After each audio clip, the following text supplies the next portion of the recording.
Shalom, selamat datang di YT Artikel 2. Assalamualaikum warahmatullahi wabarakatuh. Hai sahabat Rahman, apa kabar kalian semuanya? Semoga kalian baik-baik saja. Untuk teman pekerja yang jauh, perantau dalam negeri atau di luar negeri, yang jauh dari keluarganya seperti admin, semoga kalian semuanya dilindungi dan diselamatkan dalam pekerjaan masing-masing. Dan untuk sahabatku yang bersama keluarganya, semoga kalian sehat selalu dalam lindungannya. Amin. Episode 166-167. Kisah seorang cleaning service yang ternyata anak orang kaya. Ini adalah kedua kalinya mereka ditampar oleh Rahman. Plak-plak-plak membuat wajah mereka kini terasa panas. Pada saat ini, salah seorang separuh baya memakai kacamata berjalan keluar dari aula bagian dalam. Semua orang yang melihatnya, mata mereka menjadi cerah. Bukankah dia Jelin, sekretarisnya Al-Bukhari? Kenapa dia keluar? Sepertinya dia sedang mencari seseorang. Benar, tidak tahu siapa yang dicari Jelin. Apakah salah satu pemimpin di aula bagian dalam merekomendasikan seseorang kepada Al-Bukhari dan menyuruh Jessica untuk keluar mencarinya? Semua orang yang mengenali Jelin dan membicarakannya, terutama berpikiran bahwa Jelin mungkin telah disuruh oleh Al-Bukhari. Semua orang menantikannya. Terutama para talenta muda dengan latar belakang keluarga yang lebih baik merasa bahwa mungkin ia datang untuk mencarinya. Keluarga Made kita telah mendonasikan 20 miliar. Seharusnya menjadi yang kedua terbesar setelah 4 pengusaha besar. Aku pikir mungkin paman kita mendapatkan penghargaan dari Al-Bukhari dan menyebutkan kita berempat kepada Al-Bukhari sebelum Jelin datang mencari kita. Kata wanita berambut gelombang itu. Tiba-tiba Mary dan kedua orang lainnya mendengar perkataannya menjadi cerah seketika dan menantikannya. Kegiatan donasi semacam ini, mereka merasa yang menyumbangkan miliaran sangat sedikit. Keluarga Made mereka langsung memberi donasi 20 miliar. Meskipun tidak bisa dibandingkan dengan 4 pengusaha besar, tapi pasti merekalah yang member donasi lebih banyak daripada perusahaan lain. Dan dikabarkan bahwa perusahaan bintang 8 masih belum memberikan donasi. Jadi seharusnya hanya sedikit perusahaan yang benar-benar dapat mendonasikan lebih dari 2 miliar. Dalam analisis ini, keempat kakak beradik dari keluarga Made tiba-tiba merasa bahwa Jessica seharusnya datang mencari mereka. Ya, selamat untuk kalian berempat. Kalian akan berada di meja yang sama dengan Al-Bukhari. Tono juga merasa bahwa Jelin kemungkinan datang untuk mencari mereka. Keluarga Z baru saja mendonasikan 2 miliar. Sedangkan keluarga Made langsung mendonasikan 20 miliar. Dia merasa total donor dari keluarga Made setidaknya dapat memasuki 10 besar. Kemudian masuk akal bila Al-Bukhari ingin memberi muka kepada keluarga Made. Keluarga Made beruntung. Al-Bukhari kali ini memuji keluarga Made di depan media besar. Dia akan mengiklankan perusahaan keluarga Made secara langsung. Dengar-dengar di dalam sana disiarkan secara langsung. Keluarga Made sangat keren. Iya, mengapa ayahku tidak menyadari hal ini? 20 miliar dapat membeli pujian dari Al-Bukhari. Benar-benar sepadan. Benar. Aku juga membujuk ayahku saat itu.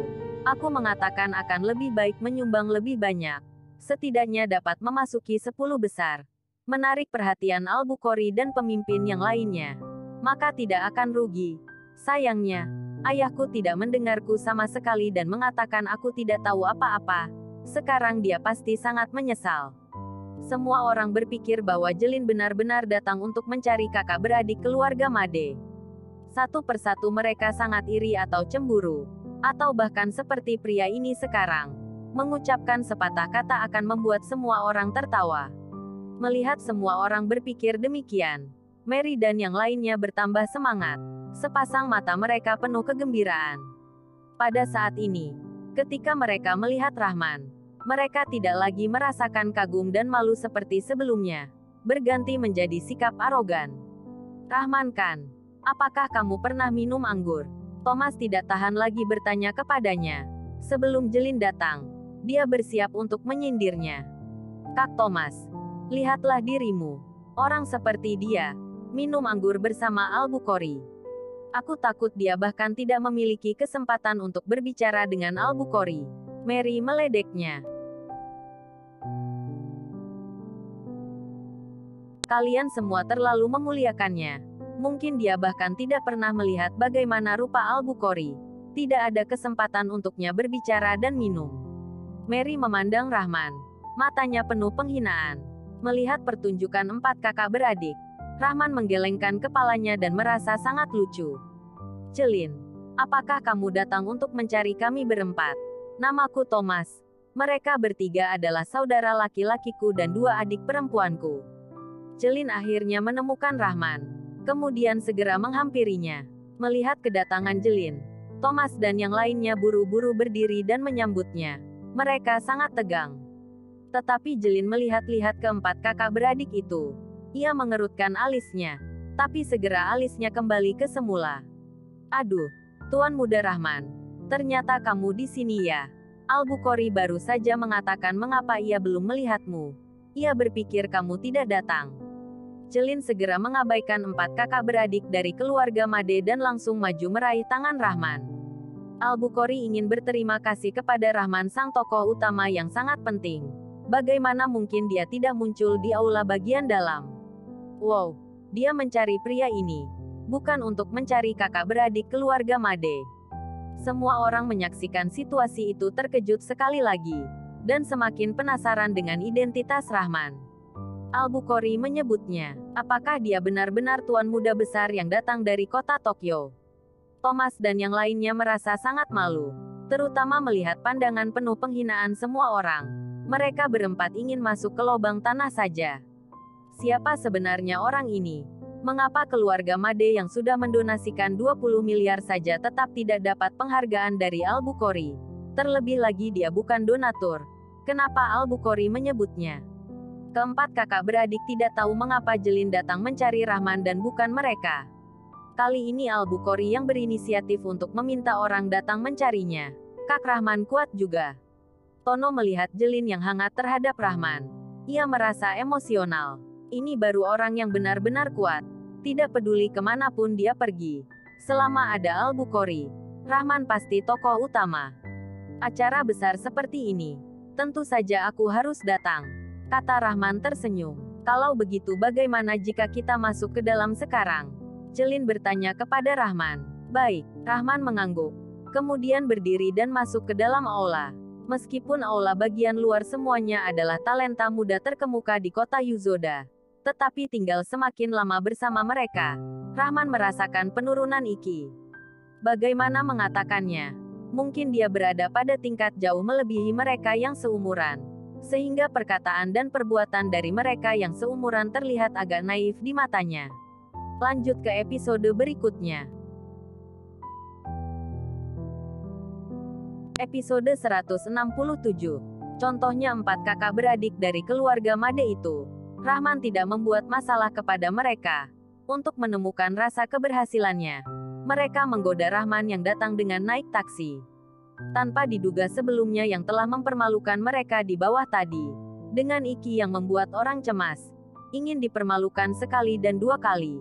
Dengan keterbelakangan mental, bagaimana mungkin Rahman dapat berbicara dengan mereka?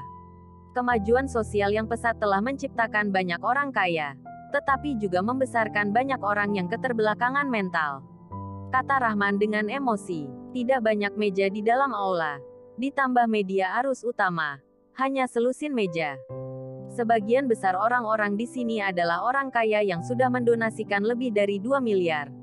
Dan pada dasarnya semua sudah saling mengenal. Di tengah-tengah aula ada panggung.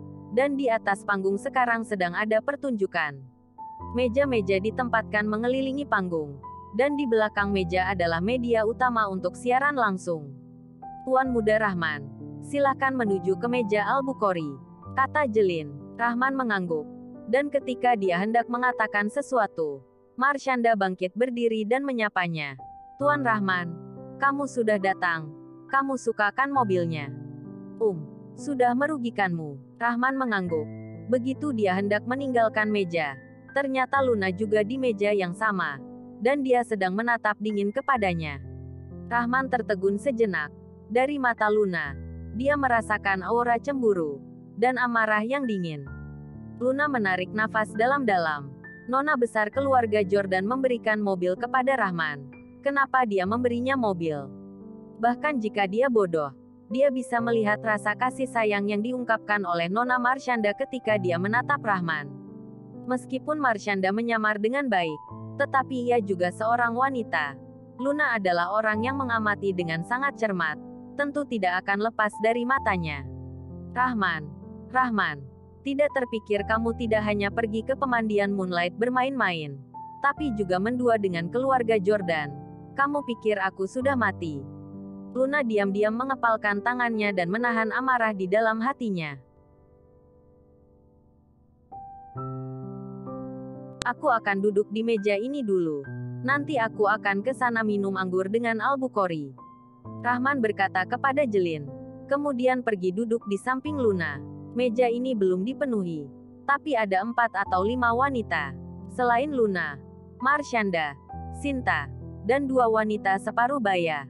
Tapi Rahman tidak mengenalnya. Ketika Rahman hendak memperkenalkan Luna kepada Marshanda, Marshanda terlebih dulu berkata, Tuan Rahman, dia adalah Hanabi teman satu universitasku. Halo, senang bertemu denganmu. Hanabi mengulurkan tangannya ke depan Rahman sebelum Rahman menjawab. Halo, Rahman mengangguk ringan. Dia mengulurkan tangannya dan bersalaman dengan Hanabi dan melepasnya. Tuan Rahman, mari makan malam bersama selesai pesta nanti. Hanabi tersenyum. Rahman memandang Hanabi. Mereka baru saja saling mengenal. Mengapa dia mengundangnya makan malam?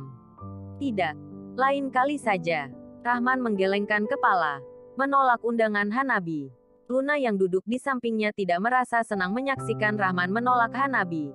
Dia hanya merasa bahwa Rahman lebih munafik.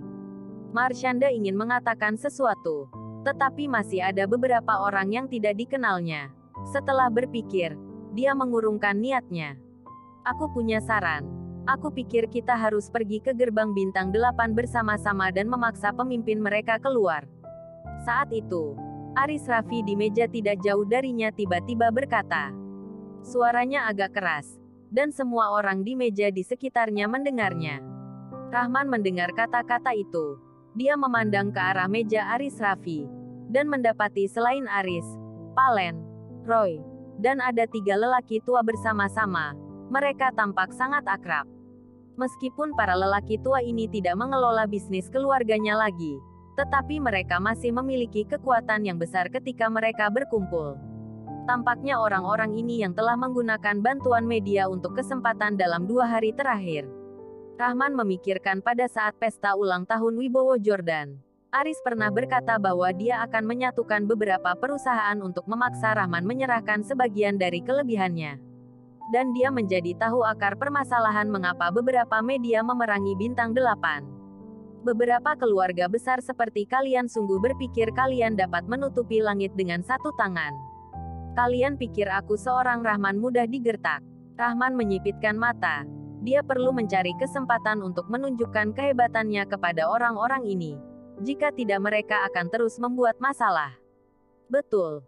Bahkan dia tidak berpartisipasi dalam kegiatan amal semacam ini. Dia tidak layak menjadi perusahaan di kota Yuzoda. Kata Jimmy Net dingin. Satu persatu lelaki tua mengangguk. Seolah-olah mereka memiliki dendam besar. Satu persatu mereka mengkritik pemimpin bintang 8. Aris kepala keluarga Raffi tiba-tiba berdiri dan berkata dengan keras, semuanya. Kalian pasti tahu bahwa perusahaan bintang 8 tidak memberikan donasi dalam 2 hari ini kan? Bencana sebesar ini. Sebagai salah satu perusahaan besar di kota Yuzoda, bintang 8 ternyata tidak mendonasikan sepeser pun. Jika pemimpin bintang 8 dari awal hingga akhir tidak muncul juga, itu akan sangat mempermalukan kota Yuzoda. Aku sarankan kalian sama-sama untuk melawan bintang 8 besok. Jika dia tidak memberi kita penjelasan, kita akan mengusirnya dari kota Yuzoda. Kota Yuzoda tidak membutuhkan orang yang tidak beretika, tidak berperasaan dan tidak bermodal. Melihat bahwa Aris Raffi lah yang memimpin untuk memerangi bintang 8. Beberapa anak muda langsung bertepuk tangan dan ikut bergabung. Sementara beberapa dari mereka ada yang sedikit lebih tua. Tetapi mereka sedang memikirkan tujuan dari Aris. Albuquerque mengerutkan dahinya setelah mendengarkan perkataan Aris. Tapi setelah itu ia tersenyum. Pandangan mengarah ke Rahman. Tiba-tiba mengerti akan sesuatu. Bersambung.